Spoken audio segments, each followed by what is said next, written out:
Ya iku piye ceritane jagonge kawanmu kuwi? Kowe sampean serono rong? Wes rono. Ular masalah ular.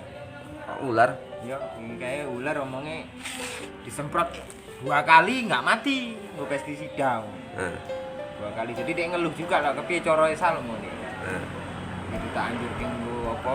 Sistem biopestisida itu. Biopestisida. Heeh. Berarti FNS karo Prima S. Prima S, FNS, sampai Salmar tekan ngai Siti 30 mili. Salmare kowe apa ndepke dhisik enggak? Yo, didep kene sih. Melu juga? Melu. Oh alah. Takon ngendep ke jenengan apa? Begitu kok kan? Tak omong ngei opone nang buri bio apa pestisida ning kimia. Setelah di mik iku aja digabungke tak omong enggak boleh tak gabungke. Maksud piye enggak digabungke piye? Yo waktu Ini kan nang mik- FNS tambah apa?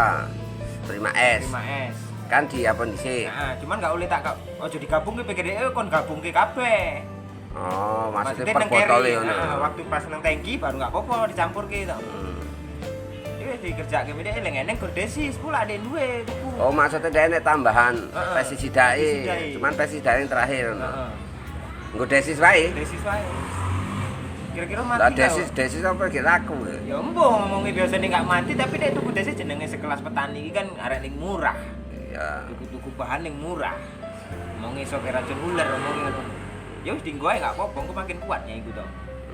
Tambah iku engko makin kuat biopestisida iku. Oh, kan ada yang duwene desis ngono. Mbak DE kan biasanya ini disemprot sebagai nutrisi. Iya. Kayak Prima, kayak PNS ya kan. Heeh. Jadi kok bisa jadi ngeracun ular ngomongin kok ular bisa mati kepiye ngomongin. Awalnya nggak percaya. Ya hasilnya piye? Ya resi, Kasih ke piye maksudnya? mati ularnya. Ular apa? Ular favorit? Pupus. Hmm? Ular nang pupus itu deh. Buku jagung. Heeh. Masak ta? Iya.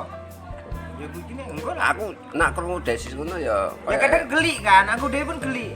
Tapi kan pernah penyampaian toko Dewi, sekelas racun biasa pun bisa jadi kuat nah dicampur kambing produk sasi gitu. Ya artinya kan ini sebetulnya jane pun nganggo link desis barang pun ya iso cuman Kan yang keraguan toko petani nih Om. Bahasanya iya. masa nggak nganggo racun ular kok nggak mati, kesel kerjoe nyemprote kan ngono. ya contoh kayak wereng lah kayak abene kan. Hanya dicampur ke BPMC sak apa imidacloprid ae tumbang kan. Heeh. Ya, Kelas-kelas biasa wae Ya sebetulnya nak gourmet Prima sama FNS ku dicampur ke kemudian di nepke selama 1-2 jam baru disemprotke itu ya wis iso. Iku langsung biopestisida sistemik karo kontak cuman hanya bertahan seminggu. Ya iku lah. Karena basicnya dia nutrisi. Nah, terus ada pertanyaan toko Dek juga Om. Nah misal lagi wis tak mik, tiba-tiba 2 jam hujan iki sore iki arek nyemprot. Nah siswa itu piye iki? Iso disemprot ki enggak kan ngono. Ya tekon ngono. Ya omong gak apa-apa, cuman iku mau pernah ngomong jadi sekelas apa Dek? Om? Balik meneh nang nutrisi. Balik nang nutrisi Dek. Heeh. Nah apabila siswa baru diaplikasi ki. Iya. Jadi bioe hilang ngono. Iya. Biopestisida yang hilang. Hilang. Ya memang dene tetap bermanfaat tapi enggak bermanfaat jadi pestisida. Jadi Balik lagi nang nutrisi. yang dominan nang nutrisi Iya, meneh. makanya dianggap 1-2 jam karena itu proses lagi berjalan. Iku Ngono. pertanyaannya dia kayak ngono. Ya makanya nganggo model pestisida yang kita campuran nutrisi ku mau nggak menimbulkan residu pestisida nang tanaman. Oh bisa netral meneh Dek balik nang nutrisi. Ya Om, setelah seminggu dia balik nih jadi nutrisi. balik nang Ya iya. apa nih Dek ya? Heeh. Wah, Dek ngono. Memang Ya kan FNS atau Prima S dalam satu proses makanya diindepke dulu 1-2 jam. Itu prosesnya sudah apa? Akan menjadi biopestisida sekelas ya, sekelas bukan berarti sama dengan abamectin tapi setara atau sekelas efektivitas abamectin dengan dengan sistem sistemik gitu kan. Nah Prima S itu kontak.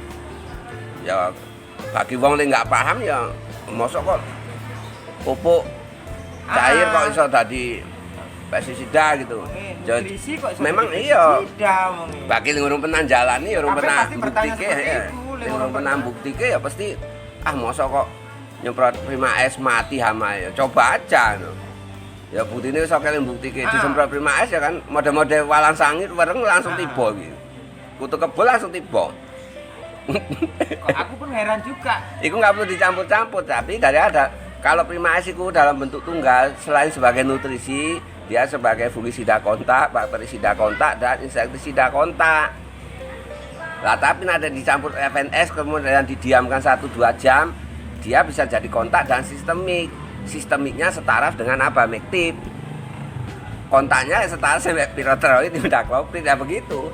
Berarti kan memang nggak perlu yang penambahannya sapi aturannya kan, nggak perlu tambah biaya. Ya tapi kan Cuman ya kadangkala kita kan sebagai petani jujur aja. Ya nak melu nih panduan SAS aku dewi pun gawe panduan awalnya ya nggak yakin, cuman karena bukti nyata banyak bahwa bisa nggak ya tanaman cabai itu tanpa perlakuan pestisida hanya dengan pola-pola biopestisida campuran nutrisi ya aku dewi mau nih kurang yakin ya coba tolong panduan-panduanku lama bahkan saya dulu nanam cabai 3 hari sekali itu saya semprot pestisida terutama insek nah itu pun jenisnya nanggo ember itu 15 macam supaya nggak resistensi sama penyakit lah begitu kita nggak panduan kan urung yakin nak iso non pestisida ya kenyataannya nggak Kang Daryanto itu 175 hari orang pernah nganggo kan cuma sekali 2 kali itu pun pada waktu Prima S urung rilis toh emang nak uang pasti mikir nggak Bang Iwan juga itu nggak Bang Iwanku sampai umur 155 hari orang pernah di pestisida cabai ini api sekelas cabai ya padahal bibit elek dan sengaja tuku bibit apkir-apkir piye coba ya makanya aku yakin nggak panduan non pestisida karena memang nak bagi yang biasa bertani ya khususnya sayuran, hoti, apalagi komoditi unggulan. Memang abot kita merubah kebiasaan itu abot. Lah aku dewi nggak usah uang loh, saya sendiri loh. Apa iso ya cabai tanpa pestisida kan angel gitu loh. Ya nak berpikir untuk mengurangi aku ajik melu kan ngono ya kan iya. aturan pertama ya kan mengurangi. Nah awalnya pun awal yang ngono ya mengurangi pestisida lah. Kok iki kok cabai iso non pestisida kan? Nah iku nang kono awak. Ya kuwi.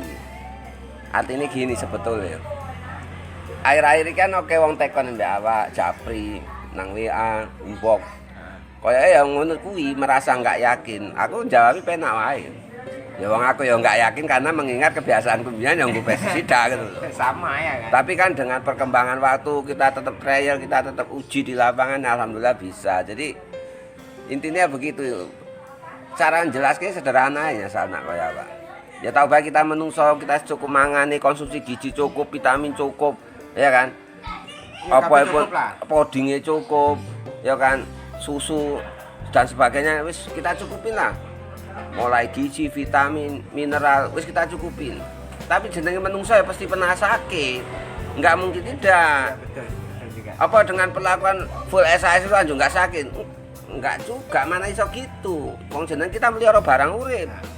Nah, barang hidup yang kita pelihara itu ya pasti mau nggak mau akan mengalami sakit terutama kan yang menyebabkan penyakit bisa aja cuaca, iklim, musim pancaroba.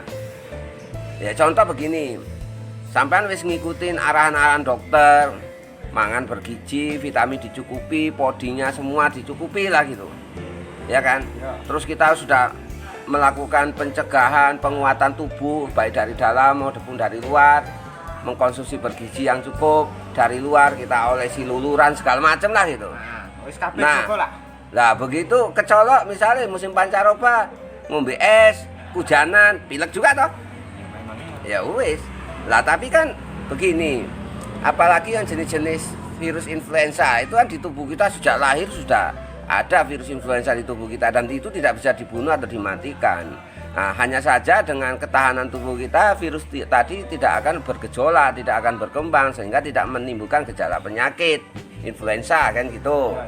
Nah, sekiranya pun kita wis cukup KB nutrisi ini, gizinya cukup. Taruh pun nanti kita kena flu akibat minum es ataupun musim pancaroba atau kena hujan. Tapi kan nggak berlanjut kronis gitu loh. Nah, sakit pun ya sediluai karena antibodi kita itu sudah melawan terus gitu. Apalagi kita bekali tambah obat ya kayak gitu mau kan ditambah desis mau kan ya tambah jos gitu walaupun kelas murah-murah gitu jadi dengan kondisi seperti itu kita minum prokol aja atau minum Isagrim saja itu ya mudah-mudahan cepat gitu. Apalagi kita mau ke dokter. Ya intinya kita tetap berobat tapi nggak tiap hari minum obat gitu loh. Nah, itu nggak sampai kronis. Jadi dengan nutrisi, dengan apa itu mau panduan SAS yang dipenuhi dengan kecukupan hara dan nutrisi ke tanaman sehingga tanaman itu bisa mandiri, memulihkan dirinya sendiri. Begitu kita kena influenza kan antibodi kita itu melawan terus. Sehingga nak mau nih kita pilek ke iku suwi sampai setengah bulan ya bisa seminggu mari atau sembuh gitu toh. Nah, ya kan? itu satu. Yang kedua, apabila ada penyakit-penyakit yang sifatnya kronis kita nggak sampai kena. Karena itu kekebalan tubuhnya kuat sehingga secara mandiri terus melawan setiap kuman penyakit yang datang ke tubuh kita. Ya ke tanaman juga seperti itu polanya. Sebetulnya panduan-panduan SAS itu adalah menggabungkan antara ilmu kedokteran penyihatan manusia dengan ilmu agronomi, masalah dunia pertanian. Harap piye pun aku pernah milu kakangku toh.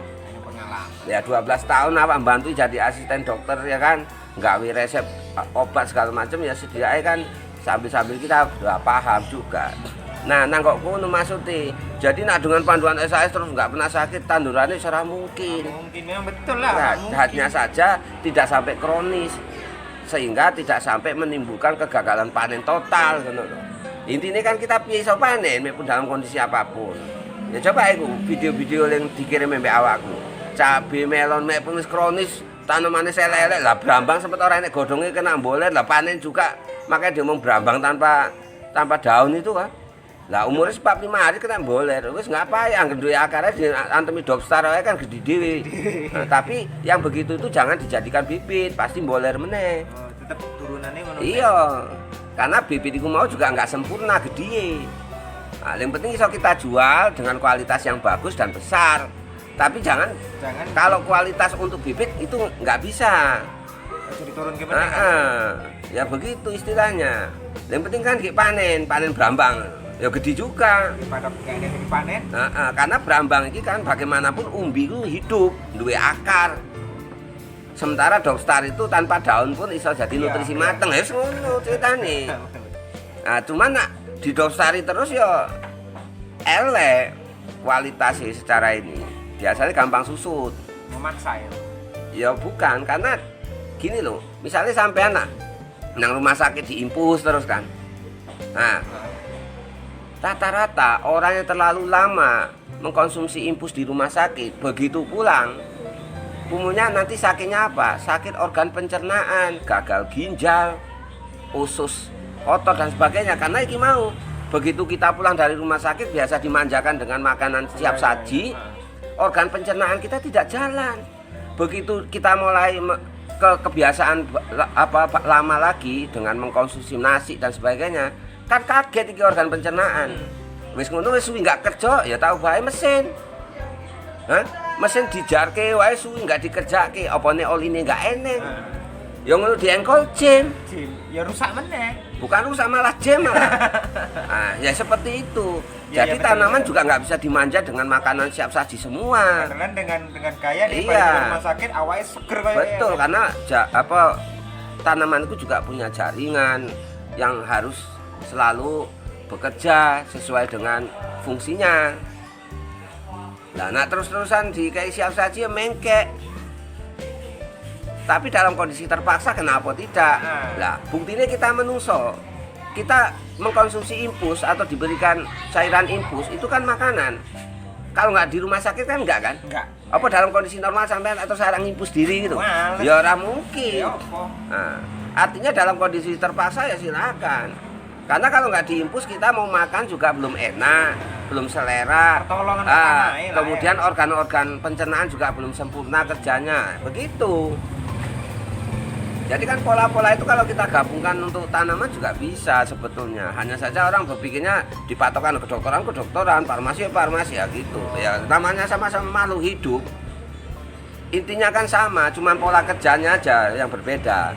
Nah, itunya. Jadi misalnya kita dengan panduan itu ya memang mungkin tidak mungkin ya lakukan dulu. Sampai kan wis nglakoni berkali-kali. Nah, intinya setelah membuktikan kan baru percaya. Kalau enggak ya Ya contoh panduan cabai terakhir kan tidak melibatkan pestisida apapun. Dan biar panduan kuling pertama berapa jenis pestisidanya tuh? Oh ya makukra pun. Makukra. Ya dengan seperti itu ya maksudnya kita menghindarkan penyakit kronis pada tanaman. Nah kita menjaga diri, sering kontrol dengan dokter, makanannya bergizi cukup, kemudian ya pokoknya segala konsumsi gizi untuk kita itu dicukupi. Terus kita bantu dengan kontrol lah. Nah nang tanaman kan berarti kita pengamatan terus nang lapangan. Nah setidaknya kalau begitu ada gejala-gejala ini kita segera mengambil tindakan. Ya insya Allah kita nggak bakal kena sakit kronis. Ya iya, lawan glukosa itu jahat loh dalam kondisi tertentu. Apabila kondisi tubuh kita tidak stabil, yang namanya glukosa itu jahat. Makanya di situ nanti dokternya glukosa aktif itu kan. Walaupun orang bilangnya itu glukosa enggak, mana ada glukosa? Memang enggak ada glukosa aktif atau non aktif, enggak ada. Cuman namanya glukosa itu memang begitu masuk jaringan tubuh itu dia akan reaktif banget. Menimbulkan lah makanya kalau orang sudah kena gagal ginjal tidak ada penyaring wasit atau penyeimbang glukosa di dalam tubuh, ya kencing manis, diabetes. Ya orang kalau udah kena diabetes itu coba luka sikit aja langsung digerogoti sampai gula toh. Nah, bosok kan orang mati. Mau nggak mau ya tetap amputasi toh. Iku maksudnya glukosa aktif.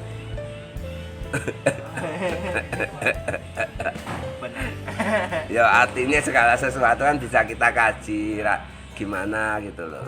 Ya kalau memang pakai panduan SAS mas, misalkan ada orang tanya, Mas Ika aku koyo urung yakin gue panduan SAS tanpa pestisida tak campur, ya silakan monggo. Nah lebih duit kan gitu. Soalnya rata-rata petani kan urung ya, wani iya. paske murni ngono. Ya iya urung wani karena ya jujur wae koyo awak pun ya bingung melepaskan kebiasaan lama. Koyo aku mbiyen nandur melon, nandur cabai aku koyo enggak melibatkan pestisida kok ya ora mungkin. Nah kan gitu toh. Ya silakan saja bertahap, silakan. Tapi nanti dengan melakukan itu kan tahu oh begini arah-arah panduan ini gitu loh. Ternyata dari awal tanam, olah lahan sampai panen, tahapan-tahapannya ini pola-pola pemberian nutrisinya, kapan kita tarik ulurnya, kapan kita memberikan nutrisi untuk percepatan tumbuh, kapan kita memberikan nutrisi untuk percepatan generatif, ya kan, pembesaran buah dan sebagainya, kapan kita memberikan nutrisi tahapannya untuk menguatkan tanaman, memperkuat antibodi tanaman, imunitas tanaman, itu semua sudah tertata nanggo panduan. Jadi kayak panduan itu bukan hanya sekedar tulis kayak tabel asal ora, itu sambil ikro kita. Maka membuat panduan itu juga nggak segampang. Misalnya gini, aku membuat panduan cabai pada waktu umur 15 hari setelah tanam, itu kondisi tanamannya tak bayang itu kayak ngopo. Umur 21, ini biasanya cabangnya wis metu, wis enek bunga siji-siji. Nah, itu perlakuannya opo. Lah, aku pada waktu umur 30 hari, ini biasanya cabangnya wis metu cabangnya yang ketiga kan gitu. Jadi 3 kali 3 toh, berarti pirang cabang, itu berarti sudah ada berapa bunga. Oh no, makanya sampean jeli nandur cabai pada waktu umur 85 hari. Sekiranya pun iku nggak diurusi anggal cabai ini, iku mau pentele, iku mau jadi cabai, iku wis lewat BEP karena nah iku jadi wae berarti bunga raya kedua wis jadi. Karena bunga raya kedua itu antara umur 70 sampai 75. Setelah panen perdana. Buah pertama. Lah, sistem cabai itu buah pertama pembungaan raya pertama, kedua, ketiga itu biasanya dia akan berbunga. Setelah bunga raya pertama itu seminggu sebelum panen itu dia kan energinya sudah tidak terkuras banyak untuk cabai pertama, bunga pertama, maka dia ada sisa energi yang digunakan untuk pembungaan kemudian. Itulah bunga raya kedua mulai umur 75 sampai 85, dan di antara umur 85 itulah kita mulai panen nyewoi. Kalau pertama kan panen pertama cabai, ya polanya kan sama sebetulnya hidup tanaman mbek manusia. Wayahe dhewe wis gak kok. Lah ya kuwi. Dianggap wis mampu meneh ya. Iku maksudku. Jadi kan ya begitu. Seorang ibu yang masih menyusui kan rata-rata kalau secara normalnya dia tidak bisa itu hamil lagi selama dia menyusui. Karena apa? Karena kesuburan sel telurnya itu dialokasikan energinya untuk pembentukan ASI. begitu tidak menyusui dia bisa hamil lagi. Tapi ya kalau zaman sekarang kan namanya manusia makanannya lebih bergizi daripada orang dulu. Cukupi. Ya akhirnya subur terus, meskipun kayak netei kayak nyusui ya. Nah tetap melakukan itu ya iso hamil meneh no. Terkadang gua sampai gagap loh. Pokoknya racun ular itu, ngadepi racun ular. Iso-iso racun ular itu 3 macam sekali aplikasi om. Aku sampai bingung nanti ngarep kerja racun ular itu. Nah ning koyo ngono ya ora heran wong biyen pun awak ya koyo ngono. Lah piye? Ya, mengapa saya bisa menerapkan panduan yang sama gitu loh.